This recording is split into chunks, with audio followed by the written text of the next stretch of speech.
magaalada muqdisho bilooyinkii ugu dambeeyay waxaa kordhay horumarka laga sameeyay ganacsiga waxaana iska bedelay hanaankii ganacsigii hore waxaana soo baxay shirkado iyo ganacsi la saanqaaday dunida casriga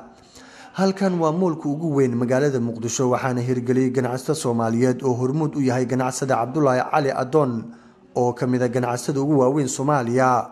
moolkan oo dhismihiisu soconay muddo 2 sano waxa uu sameeysan yahay sida moolalka casriga ee dunida waana kii ugu horeeyay laga hirgeliyo guud ahaan wadanka Soomaaliya waxaan uu ka kooban yahay dukaamo ganacsi oo casri ah iyo maqaayado iyo xafiisyado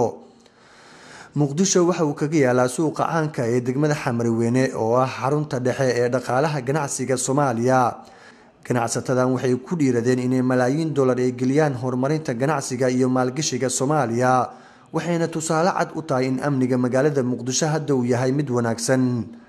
كور إنت عن لقيه رجال المال كان جناع ستدو وحي مالجيش كوسمين جرين إمارات كعربتا كينيا يودا مكة لو الدنيا يجو دخاله هذا وبعد جو بيان نبات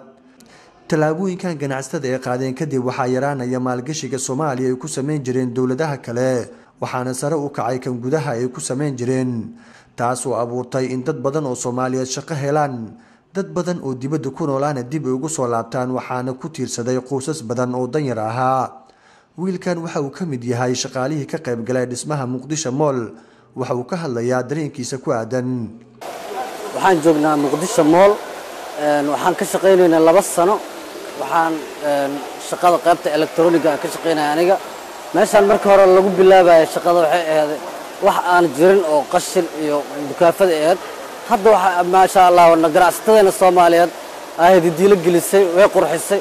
anaga wayna shaqo gelisay waxaana ganacsatada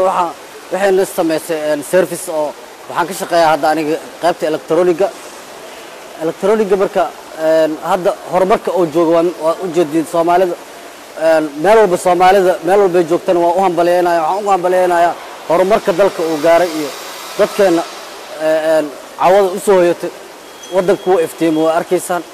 talaabadan waxay muujinaysaa dadaalka iyo geesinimada ganacsatada Soomaaliyeed waxayna wada u xaari doontaa horumarka magaalada caasimadda ee Muqdisho waxayna dhiirigelin doontaa quluubta shacabka Soomaaliyeed ee 25 sano la daalandhacay amni darrada waxayna soo celin doontaa karaamadii iyo sharaftii ay lahaayeen dadka Soomaaliyeed mid kamid ah dadka caanka ee ku nool magaalada Muqdisho oo lagu magacaabo Cabduqaadir Abaabul ayaa ka hadlaya dareenkiisa ku wajahan Muqdisho Mall isagoo ku dhex jira dhismahaasi waxaan u mahad celinayaa ganacsatada Soomaaliyeed oo kamid yahay Cabdullaahi Cali Adoon iyo tiimkiisa ee magaalada Muqdisho ka dhigay meel muraayada maadaama meeshan ay ehel u aheeday qashin iyo waxay ehel u aheeday eeyo ku dhalaan iyo alkulistayaasha meel waxay aheeday oo waxaas fuxuusha ka buuxaan haddana waxay noqotay meel ku dayasho mudan marka ganacsatada Soomaaliyeed si ilaahay wuxuu ugu barakeeyo waxaan ka codsanayaa inay ku daydaan ganacsade Cabdullaahi Cali Adoon aad iyo aad aan ugu mahad celinayaa malaayiin maadaama uu meeshan ka dhiga meel muraayada sharana ahayd meel eeyaha ku dhalaan Zikri Maxamuud Universal TV Muqdisho